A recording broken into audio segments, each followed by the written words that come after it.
We're all familiar with the classic haunted house story. A family moves into an old house and discovers that something isn't quite right with their new home. Maybe there's a creepy basement or something unexplainable just keeps happening. These stories often end with either the family moving out or making peace with their ghostly housemates.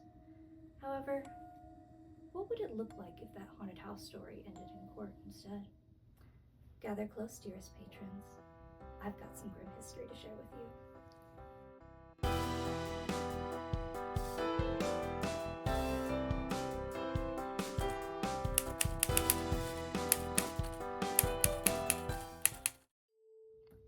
In early 1998, a peculiar story played out in a local courthouse, as John Bobo wrote for the Chattanooga Times on February 20th of that year. Judge Mike Carter sat on the bench of the Hamilton County General Sessions Court on Wednesday and shook his head in disbelief. Before him was a landlord-tenant dispute about a haunted boiler in a 4-story home at 1007 East 5th Street in Fort Wood. Taylor Caldwell sued Tom and Angela Johnson for back rent, but the Johnsons claimed that the house was always 90 degrees and that their landlord refused to turn down the heat because of the negative energy and spirits of the boiler room.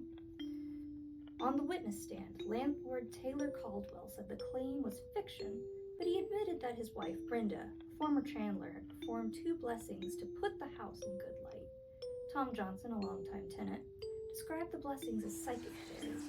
He said that 9 women formed a circle with their palms pressed together to rid the first 2 floors of spirits.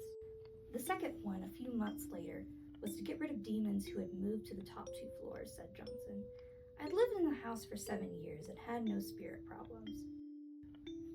Johnson laughs, but he is uncomfortable with the house's history.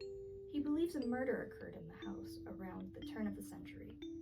The house is known as the old Severance Mansion, bought around the turn of the century by Margaret Severance. She was a relative of Caldwell's, and he said that she performed in early films for Thomas Edison.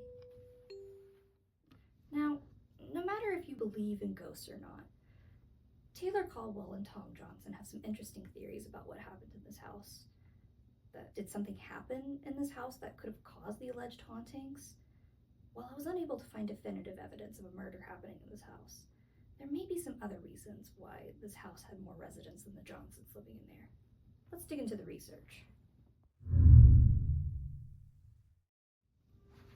Before Fort Wood became the historical neighborhood we know it as today, the site the neighborhood sits on today used to be a literal Civil War fort. The fort was created in 1863 during the Union occupation of Chattanooga and named after General Thomas Wood. Starting in 1880, homes began to be built in Fort Wood, and eventually the military fort would be demolished in 1888. It's in this time frame in 1890 that Margaret Severance and her husband Charles began building her home at 1007 East 5th Street. Margaret slowly built up her home from a 5-story frame into a multi-room mansion. Interestingly, despite the fact that Margaret built this home, it doesn't seem like she actually lived in the house until much later. According to old Chattanooga city directories, the first resident at that address was Annie Prather in 1898.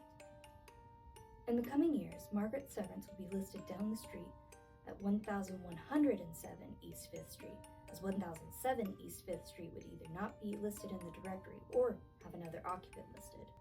Margaret would be briefly listed at the house from 1921 to 1922, and then she seems to finally settle down in the home from 1925 and onwards.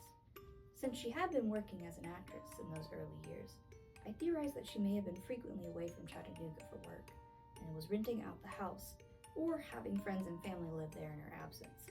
You can see this happening in her other residence on 1107 East 5th Street in 1902. The discrepancies in Margaret's address listings, or lack thereof, could also be because of how Chattanooga's street numbers and names would often change and shift as the city developed.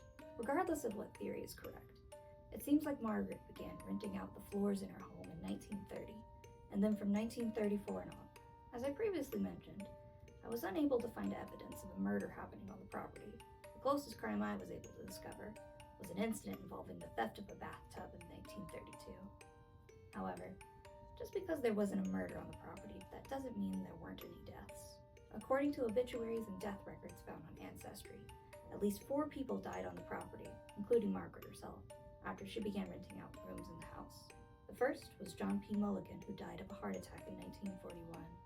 Minerva Everett Barton, Margaret's sister, would also die from a heart attack in 1952. Margaret Severance and Florence Caldwell, the mother-in-law of Margaret's son Paul, would die on the property in 1957 and 1958 respectively. So how does the story end, you might ask? Well, unfortunately, it's very anticlimactic. According to the article, Judge Carter ended up throwing out the case after a long hearing that touched on rent payments, maintenance, probate matters, and ill will among the parties.